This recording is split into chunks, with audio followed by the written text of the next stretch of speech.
So recently, I've been listening to a lot of Blur. I feel you gotta reach a level of emotional maturity to know they got more songs than Song 2. It's funny how that's easily their biggest song when it's not a good representation of the band's sound. For those who don't know, this song was a parody of grunge and alt music. The band was infamous for hating those scenes back in the 90s because they didn't want them tainting their British culture. So they went out of their way to make this song as incoherent as possible. The lyrics make no sense, the choruses are huge walls of guitar noise, and it's barely 2 minutes long.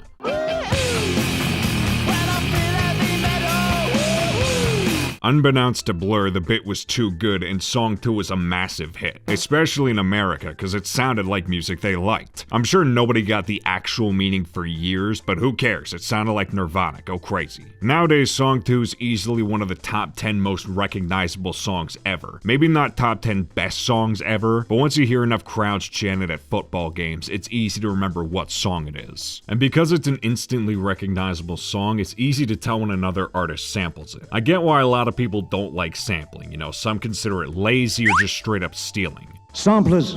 But I'm generally cool with it as long as it's used creatively. Great example is I Know by De La Soul. This thing samples so much shit together. Sitting on the Dock of the Bay, Peg by Steely Dan, Make This Young Lady Mine by Mad Lads. These are all recognizable too, but they're all recontextualized into a really great song. Dolby sound will be in top crown when I put the needle into your groove.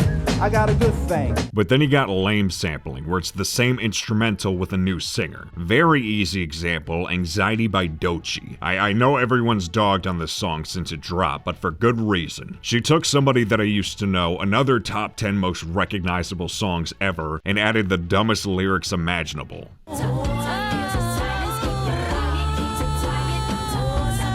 I do like a lot of Doechii's other stuff, so don't get the idea I'm a hater. I'm just a hater for this particular song is all. Song 2 samples aren't as boring as Anxiety, but that doesn't mean they're good. Windows Down by Big Time Rush is the epitome of this. I remember seeing the TV show as a kid, but it was one of those things I was embarrassed to watch in front of my parents. But I never went out of my way to listen to their music. Only reason I know about this song is because Nickelodeon would play their music videos during commercial breaks, and I was too lazy to change the channel. And even as a dumb 9-year-old, I knew this sounded like Song 2. I didn't even know who Blur was back then, but again, you hear this song everywhere, so of course I knew what it was. And no shock, a lot of other people noticed too and weren't happy. You can find old YouTube videos from 2011 of people ranting about this song, and even some articles that flat out said Big Time Rush ripped off Blur. But if you look into it, nope, they just sampled Song 2. They even list all the members of Blur in the credits for Windows Down. So good on Big Time Rush for doing the proper credits. Too bad this song sucks. They for real took Song 2 and made it the most early 2010s electro-pop dubstep crap you can muster. It's still got guitar, but they're super harsh and get overshadowed by all the synths and bass drops.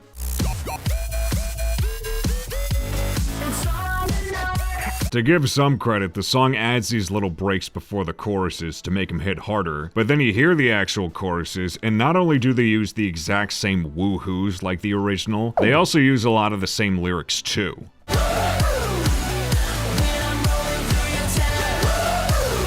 But you want to know something funny? Big Time Rush didn't even make Windows Down. It was originally by Kesha with the working title Woo-Hoo. Very subtle. The song only made it to the demo phase before she sold it, but it was leaked on YouTube a while back, and it's bad too. The verses start okay, but then it goes to a B section, and the singing clashes so hard with the sample. Like I've been raised by wolves, y'all already know I'm a fucking animal. Again, this turns Song 2 into a gross electro mess. The choruses at the very least don't use the exact same lyrics like Windows Down, but its substitute isn't much better.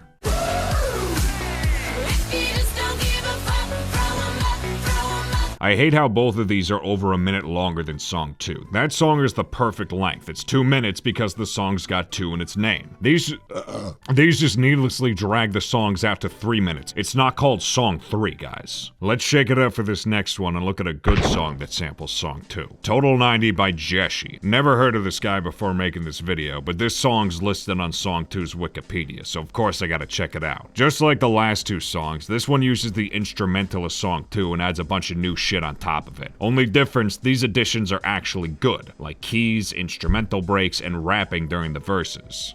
All the little things never meant much to me. All I do hang around dealers, corrupt me, shorters, cash dodgers, spinning annoying. This one also uses the iconic woo-hoo and vocal melody in the chorus, but it takes some of the original lyrics and recontextualizes them to make it recognizable and new at the same time.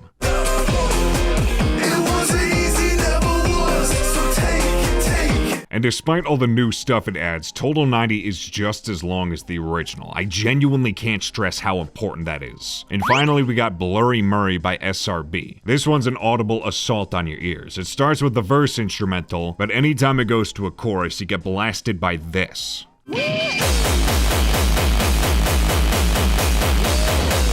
For those who don't know, Blur went out of their way to make the original choruses as loud and overwhelming as possible. That's why by the end there's like 4 guitars layered over each other, the bass is distorted, and the drums are going crazy. I feel if they had the ability, they would have made song 2 sound like this, because by the last chorus, this shit only gets worse.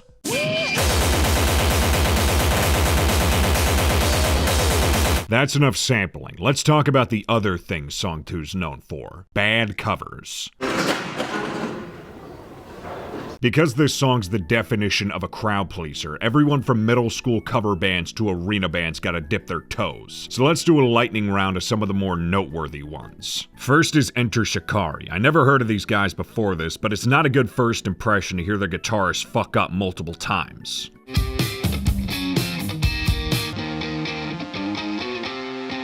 The cover itself makes me uncomfortable. It's not too bad at first because it sounds pretty similar to the original, but then it hits the verses and it sounds nothing like the original. I don't even know what this sounds like. There's way too much shit going on. It wasn't easy,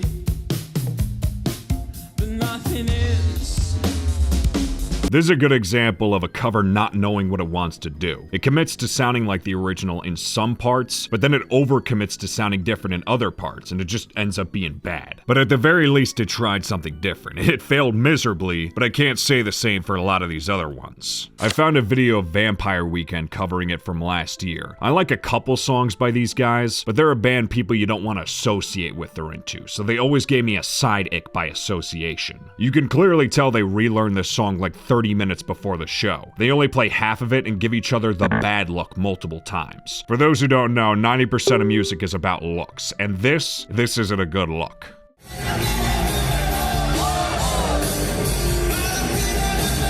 Papa Roach's cover is like this too. It sounds fine, definitely way more rehearsed than Vampire Weekend's. But the only thing that's really different is they put a high-pass filter on the vocals. It wasn't easy. Fall Out Boy, again, the exact same. It sounds good objectively, but it barely does anything different from the original. In fact, I'm not even gonna play a clip, it's that boring. Unlike Robbie Williams. I still haven't seen Better Man yet. I'm getting to it. Last time I talked about Robbie Williams covers is when he did Smells Like Teen Spirit with Take That. So it's fitting he also did what's considered the British version of Teen Spirit 2. This one isn't as funny, but it's just as perplexing. They use a weak-ass acoustic guitar for rhythm, Robbie's got his hand down his pants the whole time, and it cuts to the electric guitar slapping its string for like half a sec. I thought that was kind of funny. Also, this might be a nitpick, but there's no coordination with the band's dress. The guitarists are dressed casually, Robbie's in all black, and the bassist looks like he's imitating Flea. Also want to shout out Baker Boy's cover for Triple J. This one actually does its own thing with Song 2. So much it transitions into Who Let the Dogs Out by the end.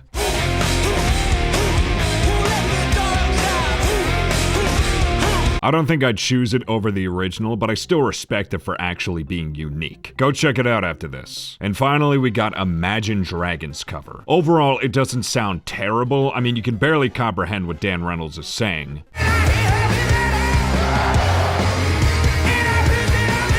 But the band, for all intents and purposes, sounds alright. That's one compliment I'll give them. From all the clips I've seen, Imagine Dragons does put on some good shows. It's just painfully ironic Imagine Dragons, the most milquetoast-ass alt band, is covering a song that makes fun of alt music. It's like if Jars of Clay covered Dear God by XTC. I love in the performance too, they bring it down during the second verse, and Dan Reynolds tells everyone to start crowd surfing. The cameras pan out and you see like 2 people do it while he's standing there awkwardly. It's really funny. How many people can you get up in the air?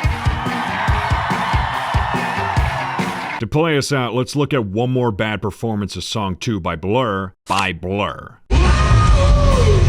This was at Coachella 2024. Blur was playing before Tyler the Creator on the second night, and they weren't too happy with the crowd. You'll never see us again, so you might as well fucking sing this.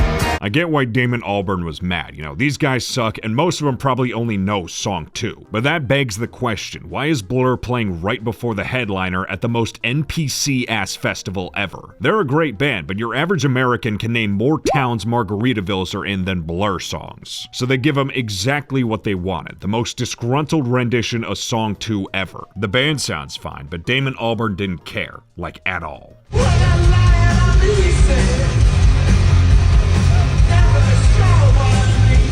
This video does a good job showing how lame this crowd was. There's a teensy pocket of people going nuts, but everyone else is standing completely still on their phones the whole time. Again, I get why they're mad, but this is still really funny. Now compare this crowd to the one at Wembley Stadium when Blur played there in 2023. These guys look like they're actually having fun when they hear the Wahoo song. If you want to call that a commentary on concert etiquette or how America sucks, go ahead. Maybe this entire video is a commentary. For as nonsensical as Song 2 actually is, it resonates the most with people it's written about. Listeners, bands, countries, everything. Or maybe this was a funny bunch of ideas all stitched together. Shoutouts, of course, to my patrons, and I'll see y'all next time to discuss the radio.